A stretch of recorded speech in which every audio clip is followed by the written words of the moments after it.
All right. Good evening, everybody, and welcome to our weekly Band Nerd Hangout. Um, and tonight we're going to go ahead and talk all about mallet percussion. And that's going to be all of our tune percussion. So, as always, there's about a 30-second lag from when I talk to when you guys see, and so. But let me know if everything's coming through okay, and welcome again. And we will talk mallet percussion. Hey, Braden. So yeah, mallet percussion is as a mallet percussionist, I'm scared. Why are you scared? Cool. Nothing to be scared about. We love all instruments equally here, except the snare drum. Nobody loves the snare drum. Anyway, though, but yeah. So we'll start off with just an open Q&A session. If you guys have any questions at all before we kind of go into general overview. So yeah, we're I played mallet percussion a little bit back in high school. I played marimba, um, so I know a bit of the technique there. And I've of course studied history and usage for years and years. So, but yeah, so we'll go ahead and just talk anything, any questions you guys want on any of the mallet percussion. So I guess we should define what mallet percussion is. It's going to be marimba, xylophone, vibraphone, glockenspiel, crotales, chimes, song bells, metallophones, even lithophones. Oh my, yeah. So are we gonna have battle of the percussionists in here tonight? That'll be interesting. But yeah. Hey, sweeter. All right. So mallet percussion is, I guess we could talk a little bit about history because there's, within classical music, the history doesn't really start much until. Um, have I ever read Solomon's book, How to Write for Percussion? No, it is on my to get list as the next book I am writing will be the percussion volume of band orchestration. And I hear nothing but good things about it, but I have not been able to get um, uh, my hands on a copy yet. What do I think is the most underutilized mallet percussion instrument? Um, okay, so I'm going to limit it to just like your standard marimba, vibraphone, xylo, glockenspiel, chimes, crotales. Um, I think orchestrally, probably the marimba is the most underutilized. I think it probably has the most potential. That said, in band, it is really heavily utilized. But I think marimba probably has the most uh, underutilized potential in a larger setting than the others do. Yeah, lithophone like rocks, actual stones. There's been lot of lithophones made, um, to varying degrees, but yeah, you get rocks that vibrate, and you tune them, and you get a lithophone. Same thing. You can do the same thing with like ceramic tile. So if you have a tile cutter and access to a supply of tile from Home Depot, works. You can create a ceramic minimalist composer. Yeah, love them. I'm not sure, but I really prefer the marimba and vibraphone because they sound vocal. The thing is, you play glockenspiel and xylophone, the high notes seem very piercing. Well, yeah, that's their purpose. Glockenspiel and xylophone are designed to cut through. They are penetrating instruments, whereas marimba and vibraphone are blending instruments, and and the fact that they have a much lower tessitura to them as well. Yeah. And as you said, sweeter minimalist composers love them, and it's partly because they came about right. I mean, you look at the timing on them, and you really start getting the minimalist composers and the mallet percussion coinciding around the same time. What about a glass marimba? Yes, you can have marimbas of glass. At some point, you have to start asking why. And why would you want to have a glass marimba? Yeah, it'll make an interesting sound, but you hit it too hard, it shatters. So you have to balance the practicality of it. Do I want an instrument that has this unique sound, but if I hit it too hard, I break it? Who, in your opinion, writes the best for mallets? Of the band composers, I mean, you could pretty much. I got to say David Maslanka there. I mean, Maslanka had a true love for the marimba, and you can see that in his marimba concerto, in pieces like My Lady White for solo marimba. In fact, those were the first pieces I ever heard of David's, were his marimba pieces. And they were unlike anything I'd ever heard for the instrument. And so, of the major composers, yeah, he writes extremely well for those, as well as xylophone. You look at the xylophone part to Symphony 4, holy crap, that's a monster xylophone part. Glockenspiel is part of marching traditions. It's supposed to cut through everything. Yeah, and that's part of it. Though anymore, you don't see marching Glockenspiels, or as they would have called them, bell lyras. In fact, I don't think I have ever seen an actual used marching Glockenspiel, a bell lyra. If you don't know what a bell lyra is, it would basically look like a lyre. And in that lyre was a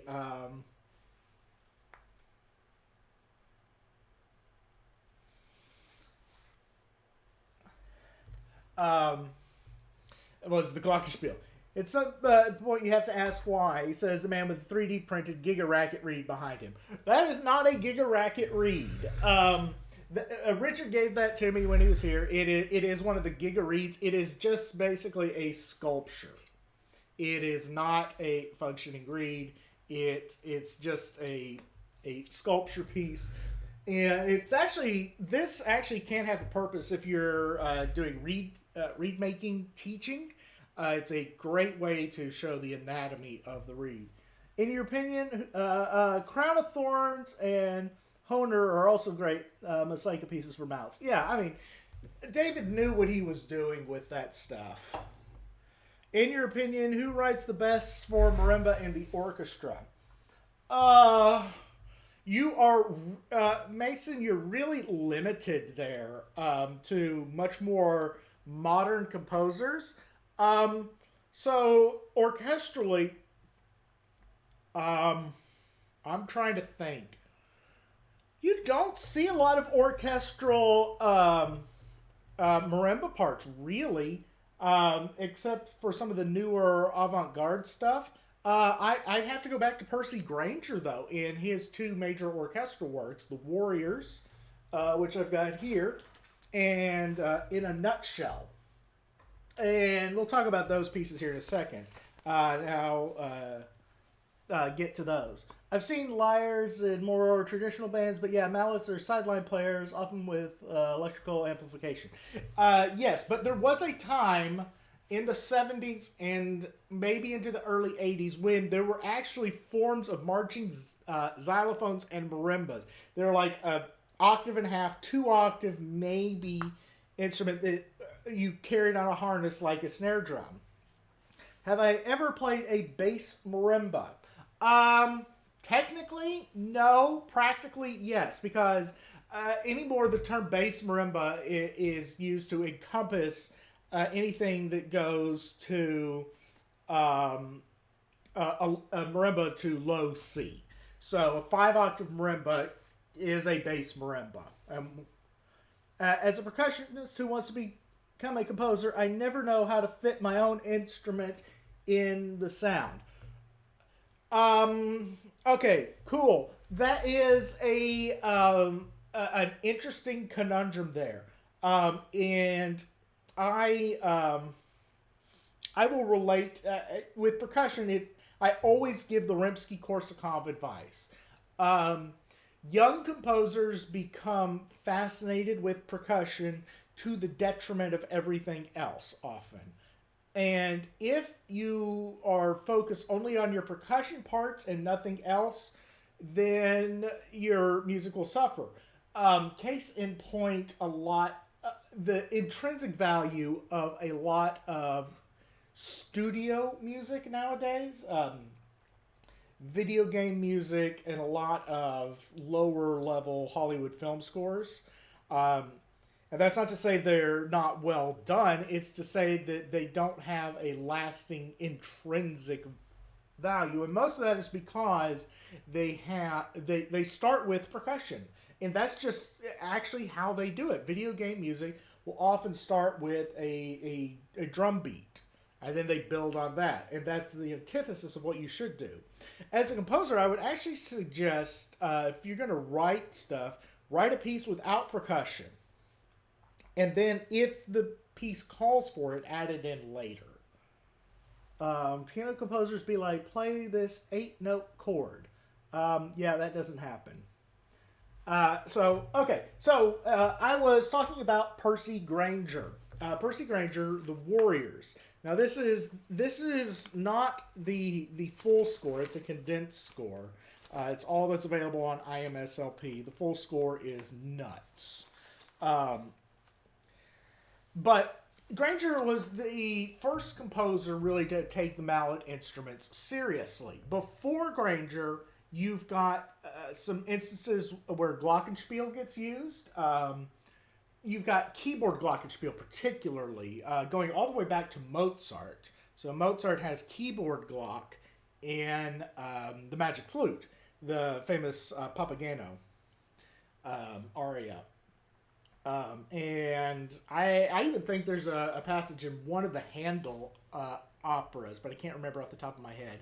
And it doesn't get used much throughout the 1800s. Until you get to Wagner in The Ring, there's a really famous passage in, I think, Valkyrie, where you get Glockenspiel. And then it starts to slowly get added in. You don't see a lot of Glockenspiel. You'll see it start popping up in Richard Strauss. Where's the best place to get full scores aside from IMSLP? Anywhere that sells sheet music, because you're going to buy them at that point. IMSLP is the only legal way to do it for free. Otherwise, get out that credit card. And the xylophone is the other instrument that has some use before Grainger, but again, not much. The earliest use we have of it in the orchestra is Camille Saint-Saëns' Danse Macabre. And you would also use it again in the Fossils movement from Carnival of the Animals. Mahler uses xylophone exactly once. Strauss uses it very, very occasionally. That's in the Joseph's Legend, and I think there's one other piece. Celeste and keyboard glockenspiel are distinct instruments, right? Yes, they are. And part of it has to do with the bar construction. Keyboard glockenspiels will tend to be a little bit thinner bar, and they also have a hard mallet that hits it, whereas a celeste is soft. Think about it, the difference between like a vibraphone and a glockenspiel. And you've kind of got celeste versus keyboard glock. But you don't have really any other mallet percussion going on until Granger. And I wish I could find it because it's sitting around here somewhere and it's probably within reach, but I probably shelved it in the wrong spot. But Granger's In a Nutshell suite. If you don't have it, go find In a Nutshell suite. It is the first ever piece to include the marimba in it. Um, and in that, he also includes the nabimba and steel marimba as well. And so Braden asks, would Messiaen's Trangalila Symphony be considered the first standard use of the vibraphone of the orchestra? Depends on what you mean by standard. The within the stuff that gets played regularly, the earliest example of a vibraphone is from Alban Berg's Lulu. His unfinished final opera. There is a vibraphone part in it, but surprisingly, there is one earlier example of a part that actually calls for vibraphone, and that is separate from Granger's use of steel marimba. Granger's using steel marimba about 1918, maybe a little bit before. And that's Deegan's instrument. The Deegan Company is really the first pioneer in mallet percussion. And they create a marimba in steel that would eventually become the vibraphone. But this instrument doesn't have the vibes on it. It doesn't have the motor. We'll get to Nabimba here in a second because it's really cool. So Granger is calling for steel marimba, the predecessor of the vibraphone, in about 1918. And he actually never scores anything for vibraphone as far as I know. Someone may prove me wrong. I'm sorry, 1916. So a couple years before that. But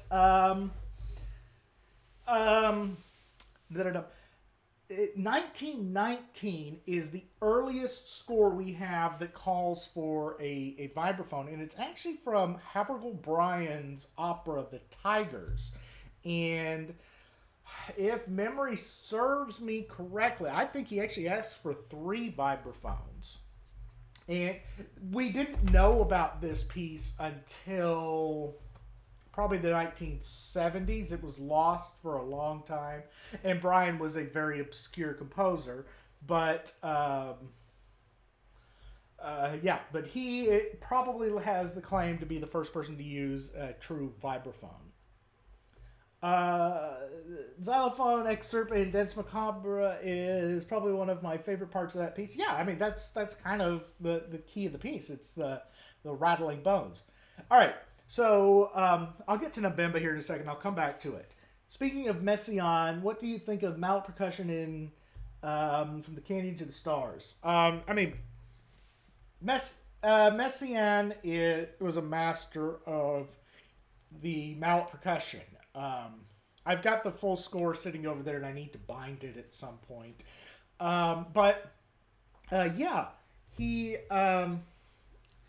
Messiaen is interesting in that his favorite instrument is actually the xylorimba.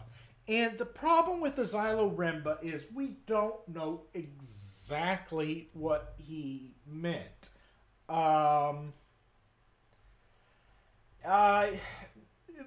and large, a xylorimba is a xylophone with about a 5-octave range. So it should theoretically go from about sounding C3 to C8. So the C within the bass clef all the way up to the top C of the piano.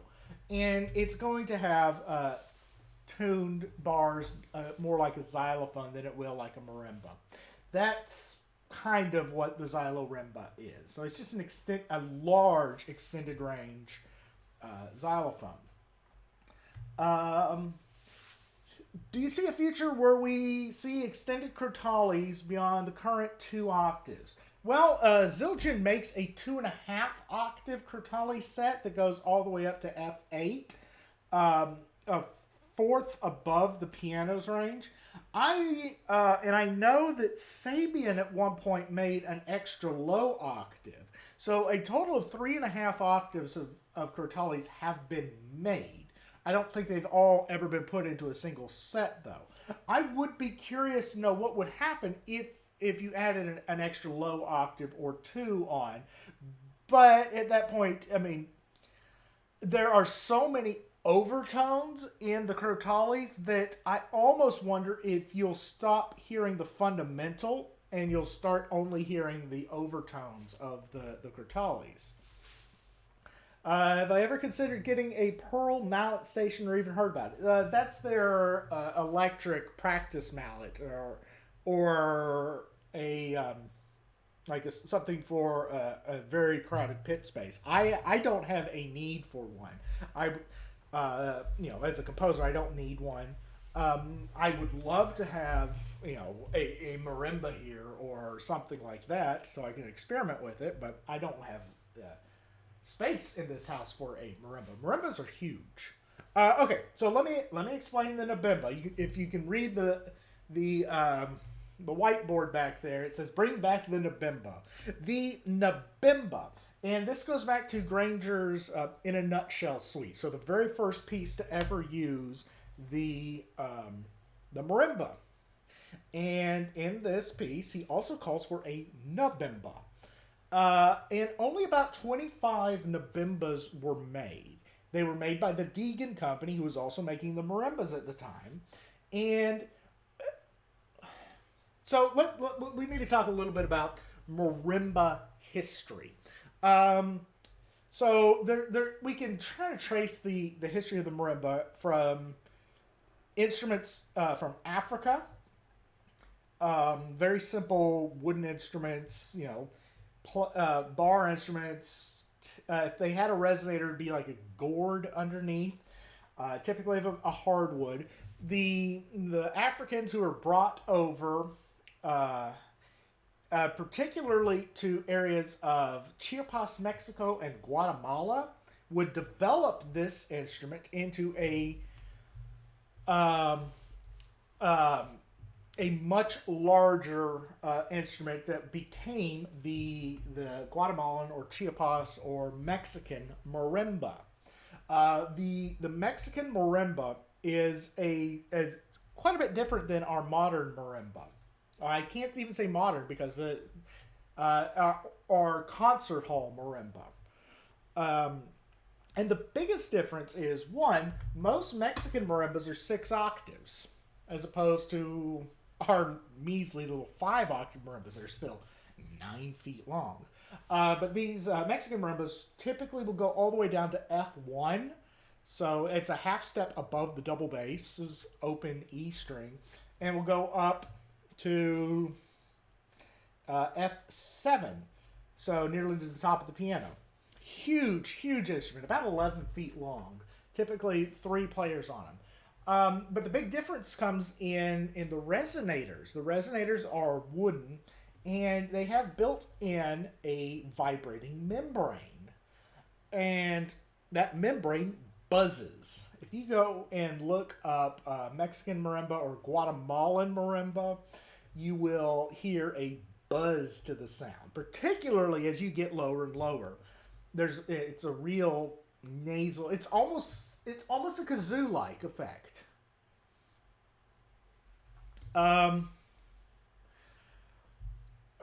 And so with that, the nabimba was Deegan's attempt to recreate the buzzing of the Guatemalan or Mexican marimba.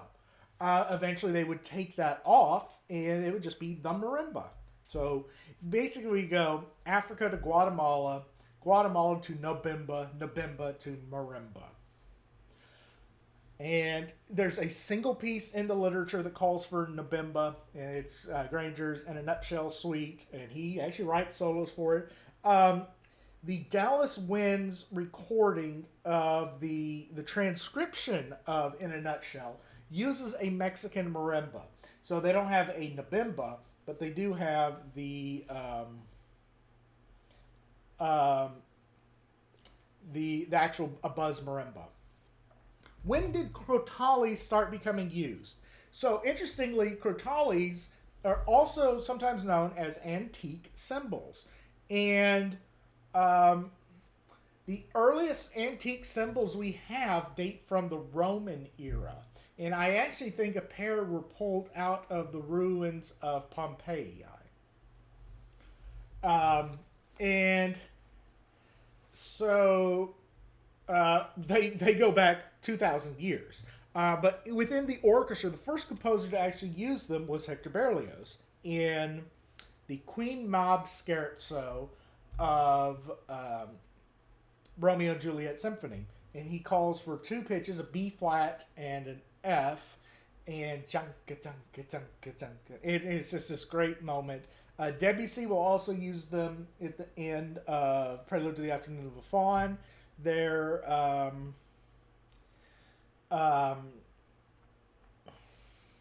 also in The Rite of Spring. But the modern crotales, as a set of chromatic antique cymbals, probably dates after 1950, probably the 60s. I'm not sure the earliest date we have for those, but it's very much more of a modern thing. Um, I remember as a young band nerd in high school, I couldn't even find pictures of what crotales look like, the set, until one day, the one time at band camp, we were doing a piece that called for it, and I was such a band nerd, I volunteered to move the set of crotales from the band hall to the performance hall, just so I could know what crotales looked like. That's ultimate band nerditude. Yeah.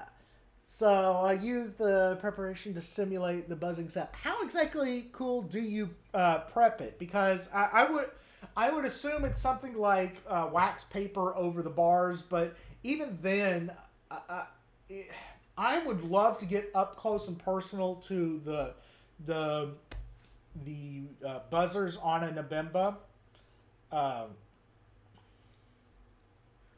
Um, yes, the Mexican marimba is a lovely sound. Absolutely. Have I heard of the basso forte? It's like the contraforte, but an octave higher. Yes, I know of it. I did know Guntram before he passed. And I have heard it. It was not a successful invention as far as I'm concerned. It did not have a pleasing sound. I do not know what has happened to the one prototype they made. But it did. I don't think it met well. But anyway, so with the mallet percussion, Granger was really the first. Okay, here's a question: is the difference between marimbas and xylophones a harmonic series, resonating tubes for one of them in size, or is it more to that? So yeah, there is a considerable difference between a marimba and a xylophone. So I've got a coaster here. This is made out of a wood that is similar to what they use. This is from Costa Rica. And so this coaster here is about the thickness of the thinnest point of a marimba bar. And it's a little less than a quarter of an inch. A xylophone bar is at its thickest point is about double that. The thinnest point is about double that. And so that's physically a xylophone bar is 3/4 of an inch, 5/8, 3/4 of an inch, 7/8 of an inch thick. A marimba bar may only be a half an inch thick or less.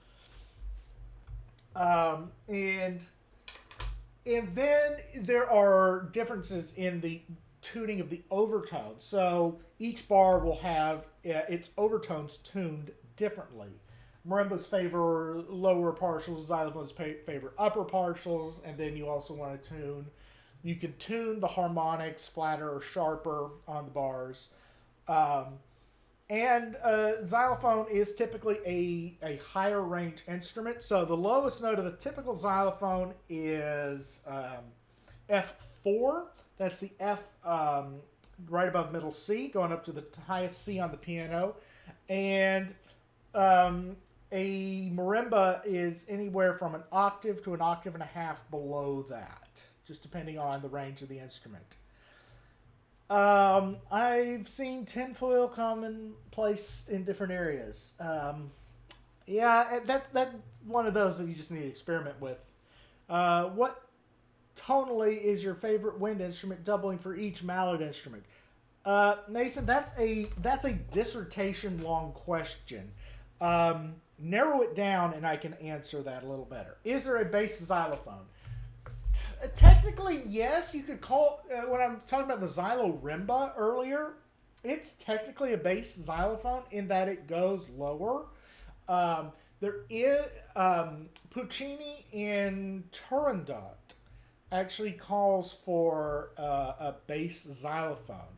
What he was calling for, we're not entirely sure. Most of the time, I think it's played on marimba.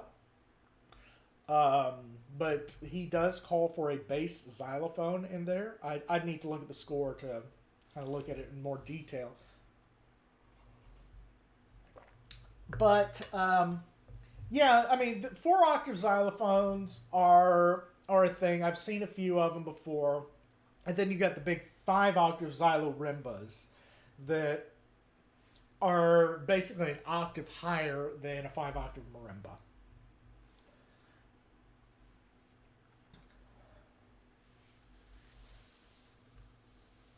When did composers start to use the vibraphone in jazz? I wouldn't say the composers did. I think um, the performers were using it. So that's one of the things about jazz is you've got your jazz standards and you can just go play them on whatever instrument you've got. So you've got someone like Lionel Hampton, who was a big name in with jazz vibraphone. But you do have it a lot before that because xylophone was a really, really popular instrument in vaudeville circuits.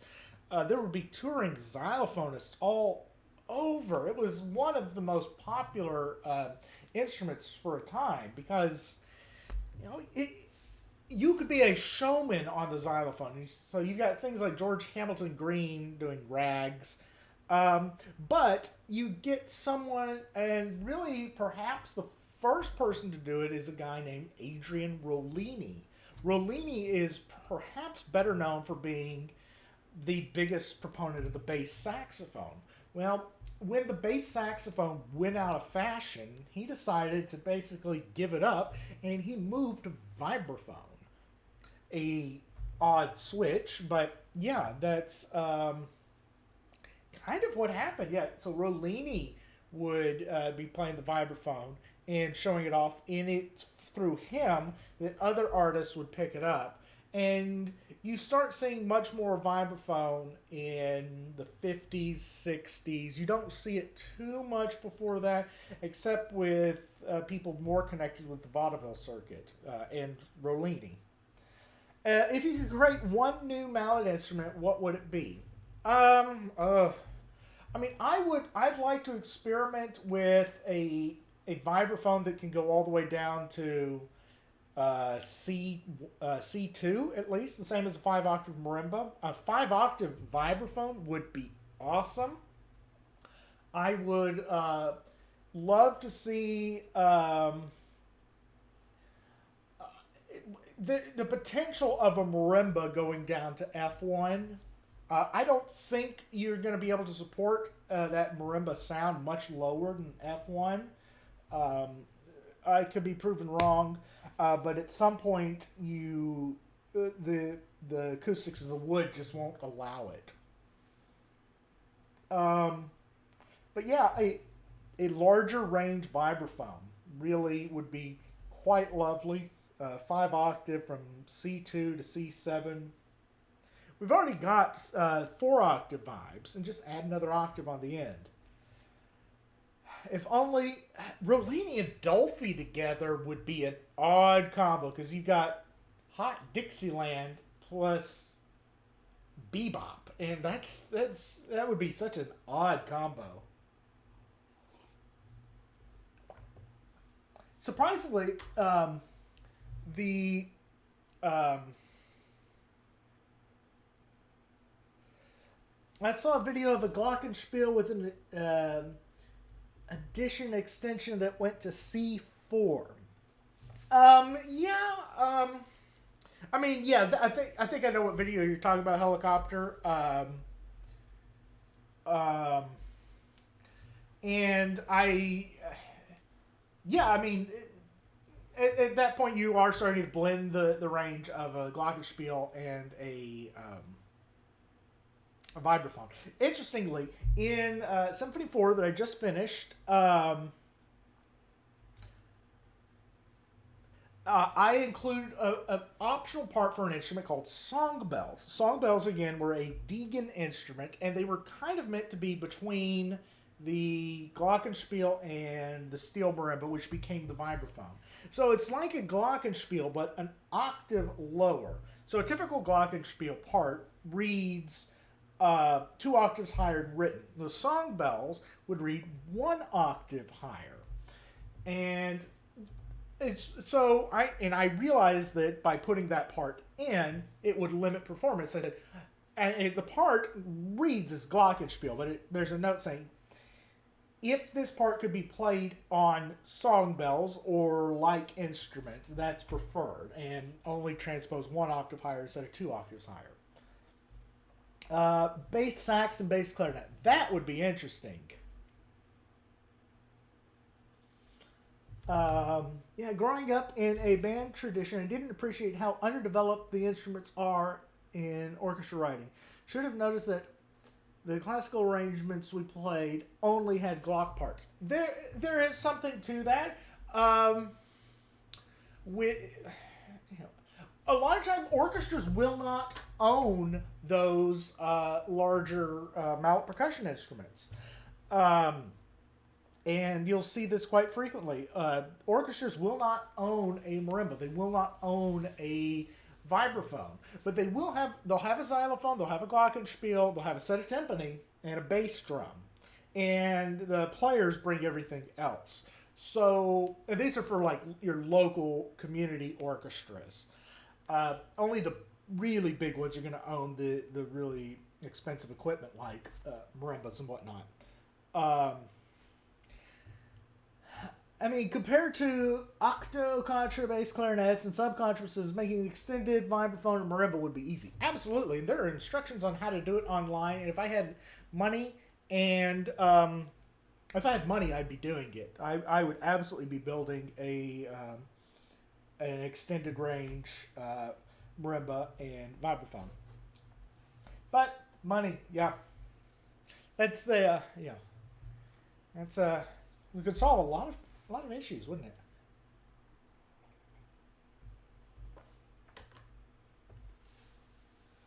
The players of all three will have about as much fun transporting those instruments.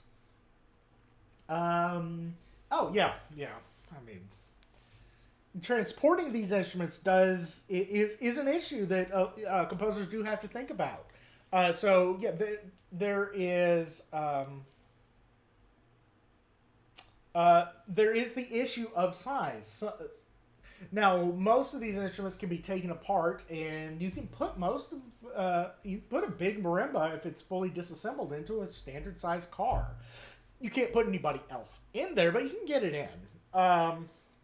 But that's probably an hour of disassembly and an hour of reassembly. And, you better be paying your marimba player more. Do you think the Mallet family matches the same amount of voices of the choir? I don't think you need to, because you can have instruments that encompass the whole thing, and you don't need to have individual voices, because you're not going to get a Um, um, um, you can't transpose the sound up because each individual bar is actually a different instrument. In some ways, it's only through your channel that I've seen the wind band tradition is actually less conservative than the majority of orchestra and chamber groups. Um, well, yeah, wind bands are far less conservative. They are the people that are pushing new music. Orchestras don't push new music anymore. Mo money, mo instruments. Yeah, you're telling me that. There are few people in the world who understand how limiting money can be than percussionists. Better than, yeah. Yeah, so, I mean, percussionists do have to buy a lot of gear. Um, but part of me thinks that they kind of enjoy that. Like, oh, I found a new, ratchet or a new drum, and it's kind of fun. Yeah, I recently acquired an old Genko vibraphone, and the thing is so tiny that it can easily move at places. Sadly, it doesn't have the most beautiful sound. It's ridiculously short. Yeah, I've not ever heard any good things about the Genkos. I mean, even when they transferred being a jeans company, man, those were awful jeans. You didn't want to be caught in those. That's a joke for anybody who grew up in the 90s, which I think I'm older than all of y'all.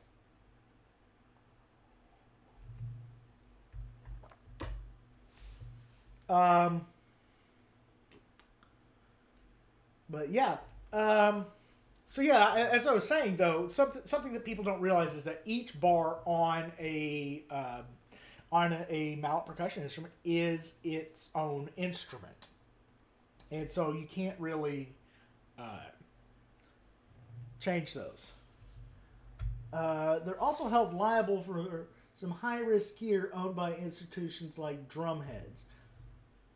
I'm not understanding why a drumhead is high risk gear. Um, I mean, a drumhead's a replaceable part. They're designed to be replaceable. I mean, you don't want to try and replace, a bass drum head all the time or timpani heads all the time. But when I was band director, I'd replace drum heads. Genko made a tabletop celeste that was kind of charming.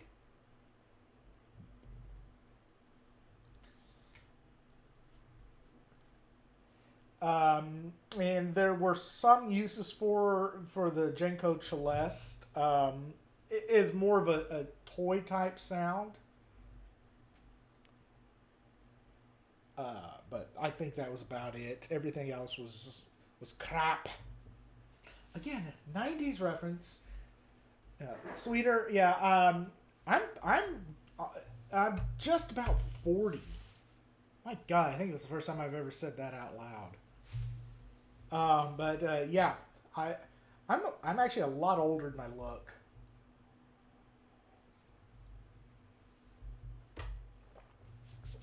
But yeah, let's keep questions coming in.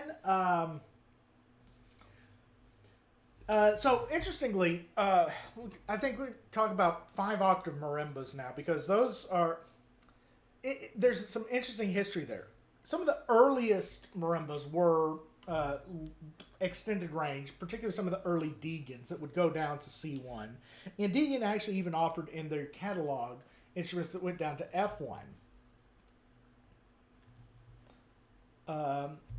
It just seemed like there were more goof accidents in the percussion section than others. Well, yeah, but that's because percussionists are kinetic and they're moving around, and they're the only ones that have to move around between places. And so inherently that's going to happen. But anyway, so early marimbas could go all the way down into the bass range, and then they start getting truncated. You only see really 4-octave marimbas for quite a while, through at least throughout most of the first half of the 20th century.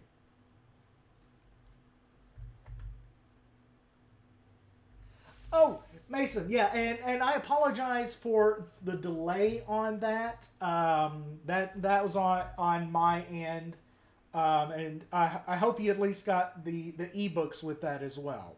And yes, a percussion book is in the future, as well as a book on score study. So I'm going to be doing volume 5 will be all analysis of scores. I'm not sure if I'll be able to stay for the whole stream, but I want to offer the topic of free reads, niche as they are, for future stream. Since you usually ask at the end, yeah, free reads would be interesting. Harmonica. Well, I mean, I've got the king of all free reed instruments right behind me. Yeah, so marimbas got truncated throughout most of the 20th century down to a 4-octave instrument, and occasionally it started.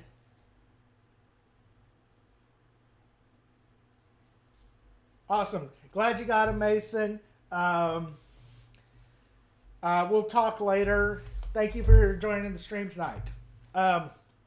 Anyway. So marimbas would then get added an A, and I never understood why they went to A. This is the 4 1/3 octave marimba. It's kind of a weird note to go to, and then came Yamaha, and Yamaha was partnering with the marimbas Keiko Abe, and the Japanese took off on the marimba like nobody's business. I mean, all the great marimba players are now coming out of Japan, or at least they were in the 80s and 90s.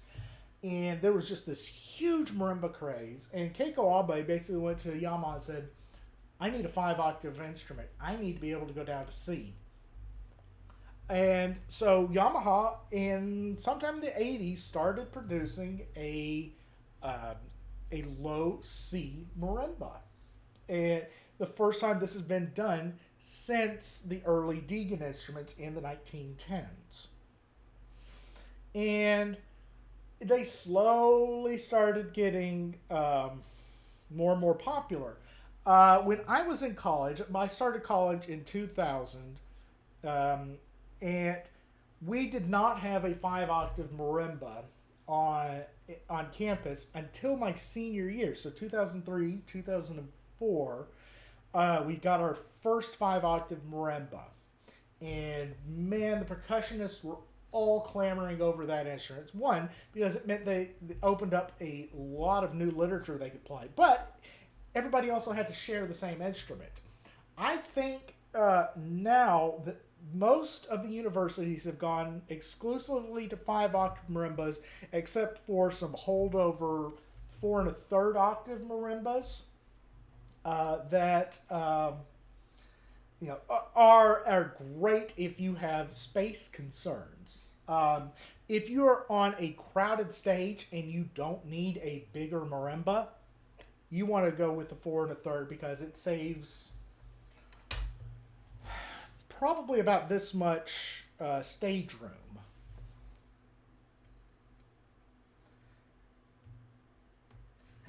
And that can be a major concern. And that's, 2.5 feet for 1, 2, 3, 4, 5, 6, 7, 8, 9 notes. Those are some massive notes there. But but in the last 15, 16 years, we've gone from 5-octave marimbas being pretty scarce to it's now, that's kind of the standard. If you're buying a marimba, you're buying a 5-octave. The 5-octave marimba is beautiful because those low notes make such a unique sound. Yes, I love, and when I write for marimba, I'm generally writing those notes. Symphony 4, most of the marimba parts in Symphony 4 are down in that 5-octave range. I even have one passage in there where I say, if you do not have a 5-octave marimba, do not play this passage. It just won't work. It's this these low rolls.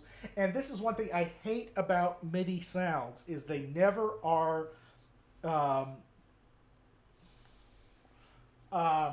capable really of reproducing that wonderful, rich, warm marimba low range. Are there any tubular bells that go lower than C4 or higher than F5? Yes. Okay, we're going to talk about written pitch here. You can find pretty regularly chimes, and I'm going to use chimes instead of tubular bells because that's just stupid to say when you can just say chimes. You can pretty regularly find chimes to go up to G5. That's not unheard of. And then Adams and maybe Kohlberg will do extended range down to F3. The F3 chime is nearly 8 feet tall. And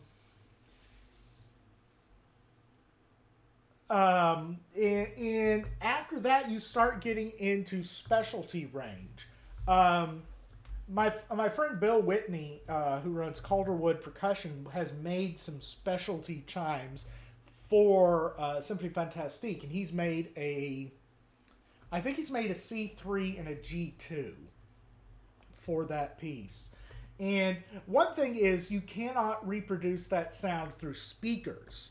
So that's one of those that it has to be live. Chime harmonics are so complex.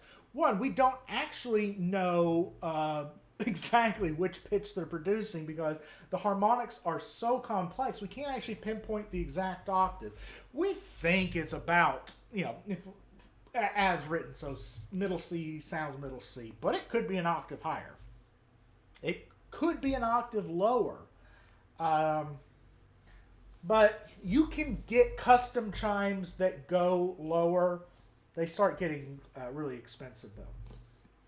All right, Esther. So a xylophone typically a typical xylophone has a range from written F3, that's the F below middle C, to C7.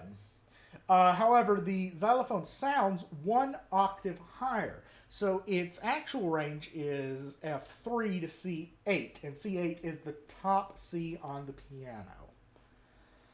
Mallet rolls are absolutely one of the hardest things to do electronically. Best results will be a large sample library that contains dedicated roll tremolo samples under note switches. Yeah, but again, more money. I have Garriton and I have Note Performer, and that's what I use. I don't want to go down the rabbit hole of going into sample libraries. I would rather spend money on real instruments than fake ones.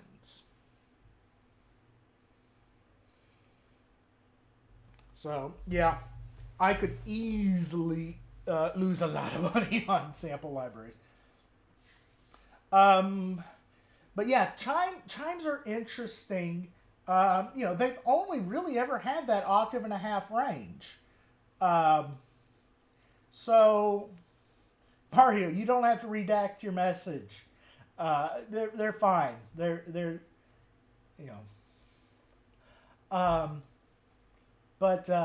yeah. The problem with larger chimes is you just start hearing so many harmonics that defining the pitch becomes very difficult. When I was band director, we had a piece that had a prominent written B flat 3, so that's the B flat right below middle C. And it was a well-known composer too, who should have known his stuff. But it's like, okay, how do you do this? Take it up an octave.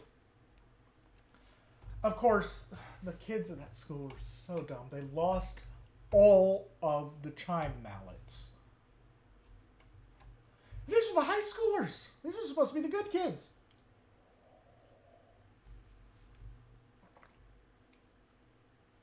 Let's see. What other mallet percussion have we not really touched on tonight? Let's talk. We can talk vibraphone a little bit. Surprisingly, the most characteristic aspect of the vibraphone that is the vibes itself, and they're probably the least used. Most parts for vibraphone nowadays are done without the motor on.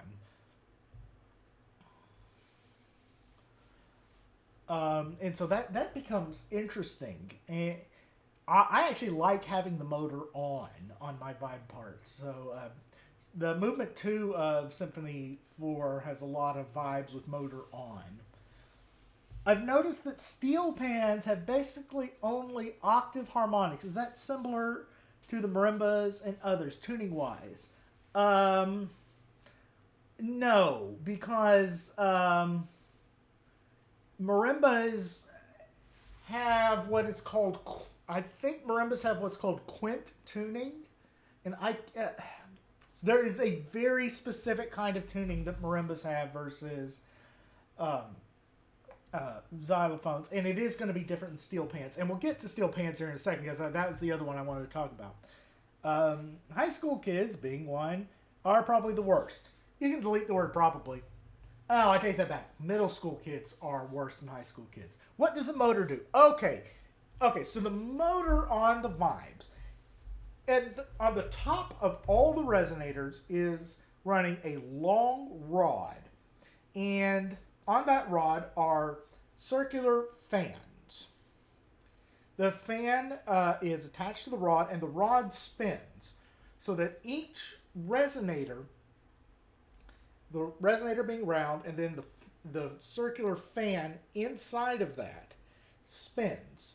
And what it does is it momentarily closes, then opens the resonator. This gives the vibraphone vibrato. It's literally a mechanical vibrato, but it does, yeah. Was there any instrument to use electricity before vibraphone? Organs, I'm sure, were probably the first to be electrically powered, because before that, you would have to hire a street urchin to come and pump the organ for you. And if you wanted to practice the organ, you had to pay a kid to pump the bellows. This is how J.S. Bach practiced. And as soon as electricity gets turned on, organs, you see a lot more organs. Middle school for sure, yep. I imagine you won't be doing a dedicated percussive string stream. So this is probably on topic. Hammer, dulcimer type instruments are great. We might. I might even bring on a friend to. Actually, what I may do is I've got a friend who I may bring on for a couple hangouts. That we can do talking about video game orchestration as well as guitars. And I may call him tomorrow and see if he'd be up for that. I think he would. Just do a Skype hangout with him. He's a pretty well-known touring guitarist, and we talked the other day like 2 hours about scoring for guitar in orchestra or band. So I think that would be kind of a fun hangout. All right. I saw a video of a handbell that, if I can remember, went down to around G2. I could be wrong. Yes. So, yeah, handbells. Let's talk handbells. That's always fun. Would I consider using any mallet instruments for my scores? Well, I mean, Symphony 4 that I just finished this week has Glockenspiels, Xylophone, Vibraphone, Marimba, and chime. So it's 5 different mallet instruments. The only one I really didn't use in this one is crotales, because I didn't want the crotale sound. But I use all the others. So handbells. Handbells are typically played in a choir. And one player takes 2 bells, basically, because you have 2 hands. And sometimes you may have more, particularly the lower you get, the more bells you get, because you're not playing all of them at once. I've played in handbell choirs for years. My cousin is a handbell choir director here in town, and I sub in whenever she's got a missing spot. But again, Percy Granger made use of handbells, but his handbells were a little bit different. And again, Deegan, so the Deegan company made what are called staff bells. Staff bells were literally handbells where they took out the clapper and then they hung them on staffs. And you played them suspended with mallets. Great concept. And you could take the entire handbell choir and arrange it like a mallet percussion instrument, play with the mallets, and boom, you've got handbells now in your ensemble. And it's actually not terribly difficult to make staff bells out of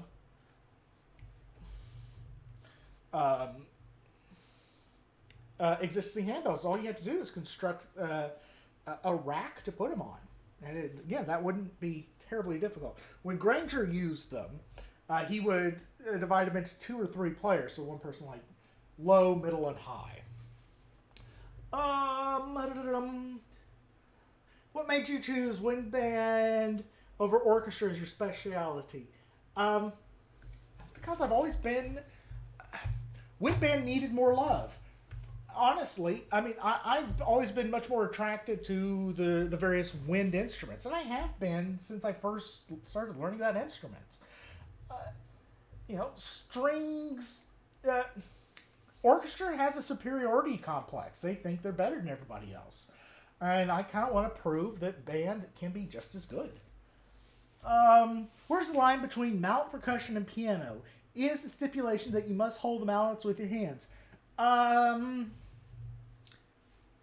Probably. I mean, is the piano a mallet percussion instrument?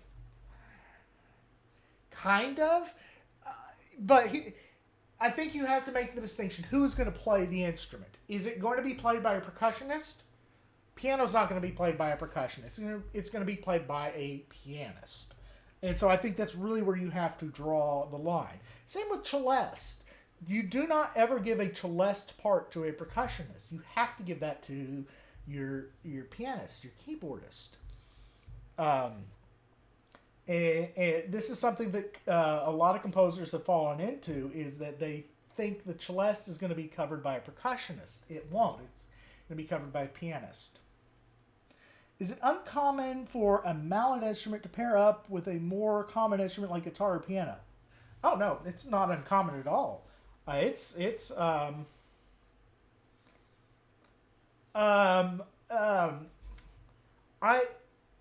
quite like using marimba and piano together. That works really well. There's a part in Symphony 3 where I've got marimba, vibraphone, piano, celeste, and harpsichord all going at once. Yeah, and so they'll pair up great. They've got the same kind of decay.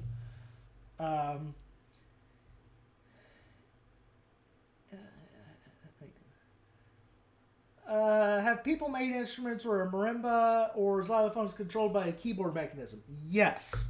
In fact, the other day I saw a picture of a keyboard vibraphone.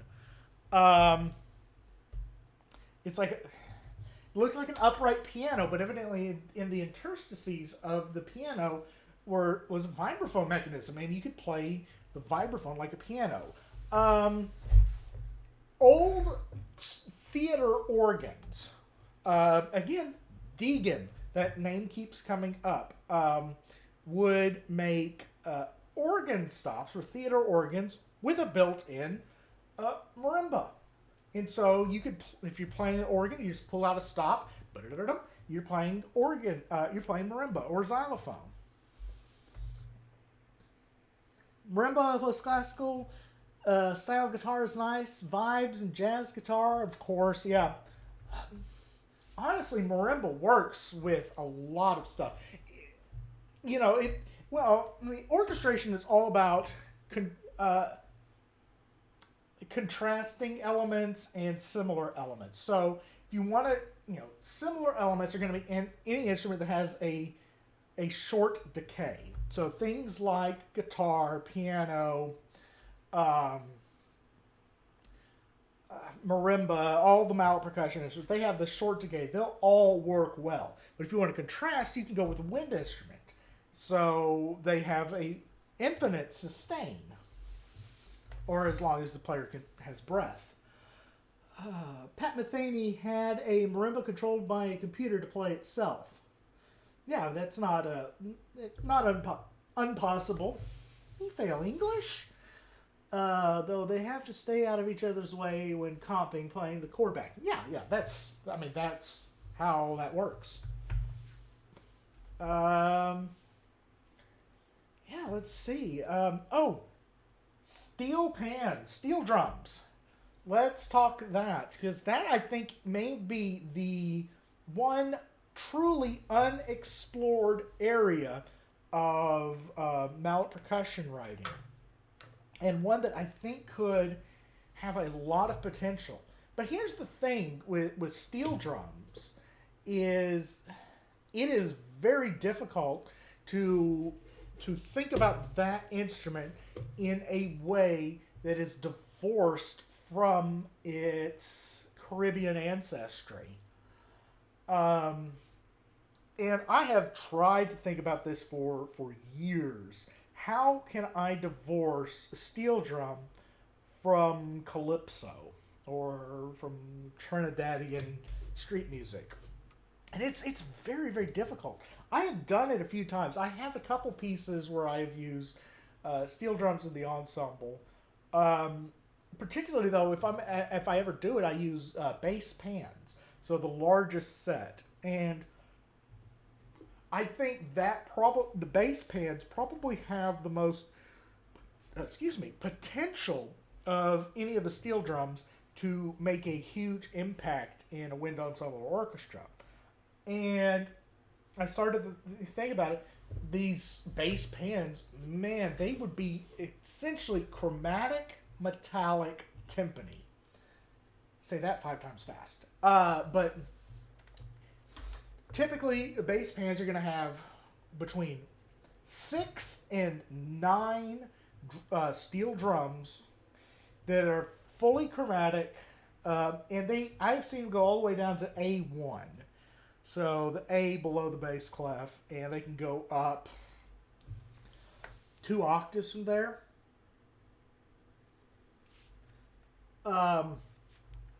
But I think that that probably would have the most potential of any of the steel drums. I would love to see a creative composer or orchestra start using those in some really interesting ways. Thoughts on Andy Akiho's use of steel pan? I have never heard of Akiho's before, so I can't comment on that.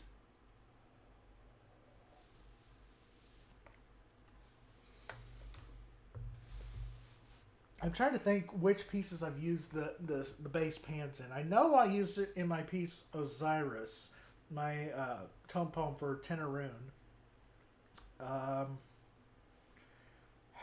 I'm trying to think if I used them in Symphony. I know I didn't in Symphony 3 because there's very, very little percussion in Symphony 3. Anything about boom whackers, even though they don't use mallets? Boom whackers I kind of see as novelties, as toys. However, that principle, I think, is better exemplified with the fantastic chromatic PVC instruments. And I think that would probably be a more fruitful area to look at is these PVC instruments. And the thing is, nobody has a good name for these instruments. So, I mean, it's just PVC instruments that you whack with a flip-flop. Surprisingly, flip-flop material has turned out to be the best whacker. But Yeah, that's an interesting concept because what you're vibrating on it is not the bar, but it's literally the air column itself. Um, Blue Man Group basically is the ones that kind of popularized those. I, I think that could be a fantastic timbre to use. Um, I've never really thought about using them, but it'd be fun, I think. But yeah, so the boom whackers I think are kind of um, the kiddie version, and then the PVC instrument. Heard them called Rimba tubes frequently. Yeah, I don't like that name. I mean, you can't call it a tubaphone either because a tubaphone is something else. A tubaphone is another mallet percussion instrument. A tubaphone is instead, think of a glockenspiel, but instead of metal bars, you have metal tubes. So basically, a cut piece of steel or brass tube that you hit. And the most famous example of this being used is Khachaturian's ballet Gaina, which for everybody knows the saber dance from Gaina.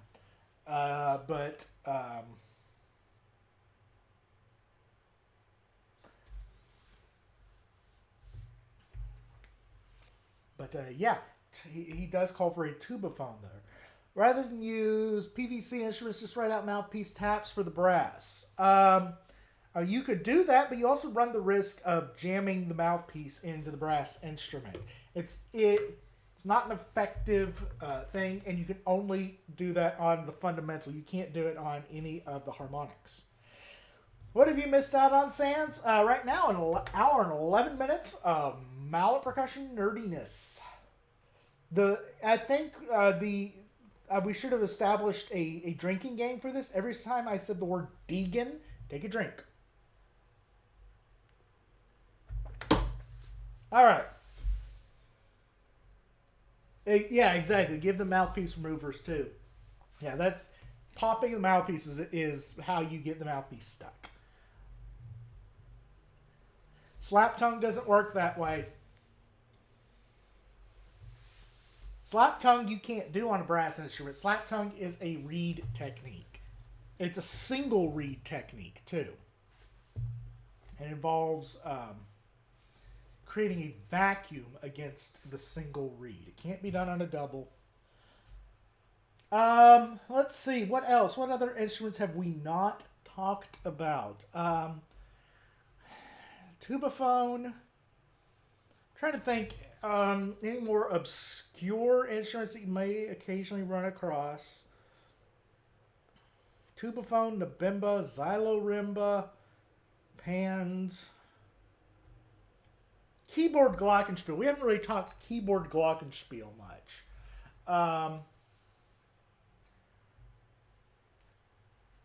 Anyway, a keyboard glockenspiel appears in the literature far more frequently than you think. The French pretty much used it very extensively. If you ever see a glockenspiel player practicing, one of the excerpts they're always going to practice is The Sorcerer's Apprentice, because it's just this fiendishly technical part. Well, yeah, but it was written for a keyboard glock, so it's just under the hands and not with two mallets. Changes things. The French have a specific term for keyboard glockenspiel that a lot of people wrongly think just means regular glockenspiel. It's jeu de timbre. And the jeu de timbre is the keyboard glock. It is the instrument that Ravel used. Ravel used throughout his entire career.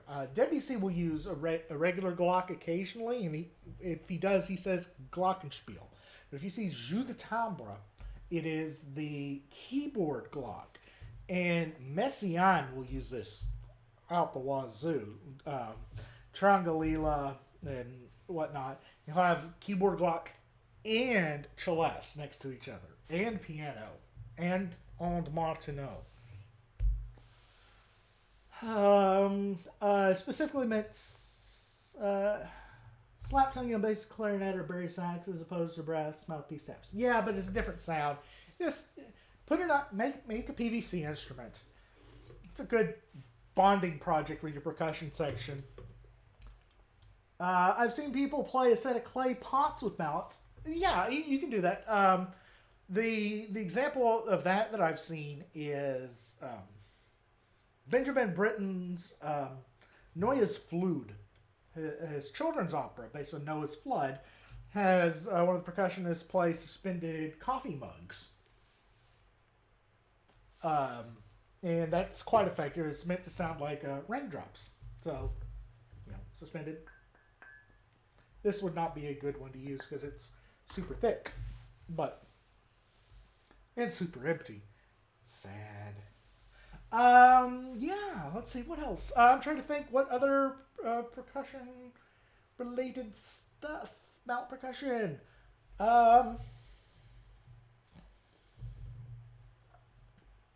Yeah, so we'll go ahead. Have I talked tuned bells like in Symphony Fantastic? I have not. Let's talk giant tuned bells. So the concept of having giant bells in an orchestra has been around for a long, long time.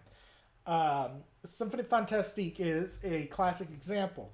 Berlioz, in his score, right there, knows that having those bells is going to be difficult. Hey, wow, that's amazing. I turned right to the page. And so what he does is he scores for them in 3 different octaves. So C, C4, C3, C2, and then the G is G3, G2, G1. In whichever ones you have access to.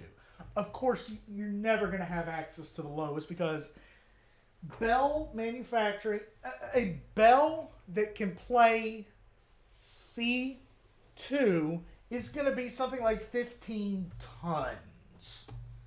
And so, yeah, it's kind of impractical. Berlioz's original performance, and I can't remember, there's a specific church in Paris that he did it in, where the bells in that church were C and G. And he incorporated those. Other composers have written similar notes. Parsifal in the Good Friday music has a giant bell paean, and it's ding dong, ding dong, ding dong, ding dong. And Bayreuth has used all sorts of things that have been massive tuned gongs and giant piano strings hit with a hammer. And anymore, though, sounds like that giant bell sounds. And you've got stuff like the A flat in the planets. There's low bell parts in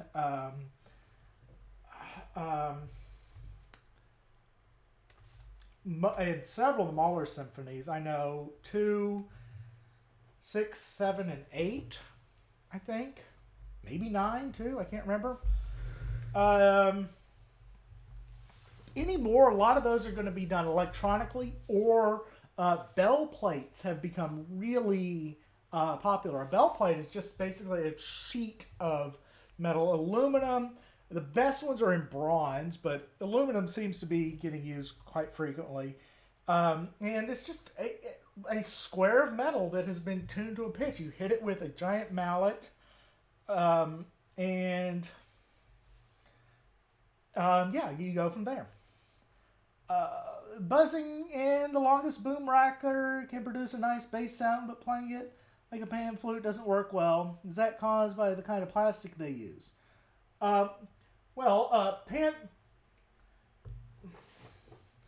Pan flutes have a closed bottom. They're not open on both ends. So you have to have that closure at the bottom. And it could also be that it's just too wide of a diameter. You're not going to have a pan flute uh, tube much wider than an inch, and most boom whackers are like 2 inches. Oh, that would be interesting using a carillon. A carillon would be very, very difficult to score for. Um, simply because, where are you going to put it? Also, they're built into giant buildings, and they're not movable. Also, they're not always tuned to A440. What tune percussion instrument can go the lowest? The standard, it's the marimba. It go down to C1, C2. It's the cello's open C. Um, there have been a few lower, but not much. Um, Probably giant bells or contrabass marimbas. Don't think about contrabass marimba as a thing right now. There's L.A. Percussion Rental has one that goes down to G1. That's really super rare. Speaking of giant bells and hammers, Caroline. I went to school with a Caroline. Where entirely practical. Yeah.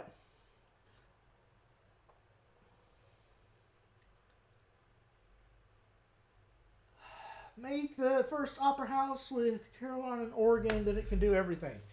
Money. I don't have money to build an opera house.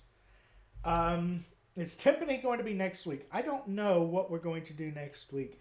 I might have my friend Michael on and we talk guitars. That would actually be kind of fun. I'll call him tomorrow. We'll see what he says. It depends on what his orchestration schedule's like too. Yeah. All right. Well, we have any more questions? Going on nearly an hour and a half. We can't go much longer than an hour and a half because the camera will shut off. I don't think anyone has the money to make one with both. Sure, they do. That's what we call the ruling class of this country. Oh, sorry. No politics. Yeah.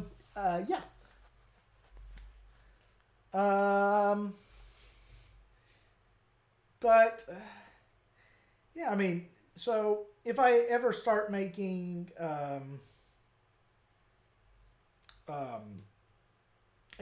instruments, I marimbas would be on the list of things to make.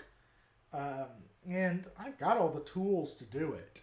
It would just be getting the materials. Oh,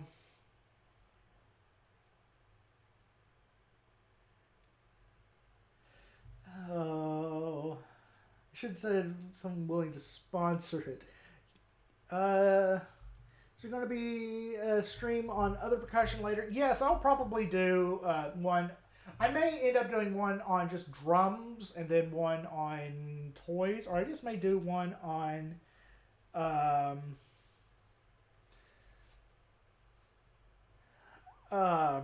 percussion in general. I may just do percussion in general. Just looking around on eBay, found Deacon Celeste song bells. I didn't know about these in a straight non-piano key arrangement. Interesting. I'll have to look at that. My guess is they were for a theater organ. If they're just straight non-keyboard, that would have been the arrangement used for a theater organ. And what you would do is you just buy the bars and then you could build a frame around them. The song bells would also have resonators, so you'd want to build new resonators. Again, possible, but you'd start getting a little bit expensive there. All right. We have any other questions tonight? We're approaching 9 o'clock my time, and then whatever o'clock your time. But this has been fun. Mallet Percussion always it's a fascinating topic. There's a lot of strangeness there. Yeah, and bring back the Nabimba. Listening to Ameriques today got me thinking about percussion. Yeah, and I saw your question on orchestration online. The score to that piece, by the way, is on IMSLP, Aster, if you want to do it, if you want to take a look at it. I recommend it. It is a difficult score to follow, and it took me a few minutes to be able to find that exact passage you're referring to. But yeah, it was definitely a muted tuba you're asking about. Thanksgiving is 2 weeks away. Would you do one on that day? No, I'm not going to do one on Thanksgiving. I will probably be asleep after turkey torpor. Because I will eat that day. All right. We have we're playing Melodious Thunk at school and has many cool perk bits. I don't know that piece. Yes, thank you for sharing as always. I think I'll end up strongly agreeing about the Nabimba. Yeah, I mean, it is such a cool instrument. Bring it back. Yeah, no, it's Ameriques or even Arcana are just super dense, super difficult to read. That's advanced level score study there, and I mean that's like doctoral level score study. That's not beginner stuff. I don't even like score reading Varese. And I've played some Varese before. It's not fun. All right, guys, we're going to go ahead and call it quits for tonight. And we'll talk next week. I'm going to be starting posting stuff on my Patreon. It should be on patreon.com/Brett Newton Composer. I think that's what it is now. And I'm going to be starting to post new articles there. Preview chapters for the upcoming books. I am going to be doing score analysis, and those are going to be going there. So it'd be like 15-page articles that'll go up there. Instead of doing the GoFundMe for one of the volumes, I'm going to do it all through Patreon. So there's that. And I will probably do a full video on that. I may do it tomorrow because I need to do that. I need to do a lot more self-promotion. But anyway, yeah, I will talk at you guys later.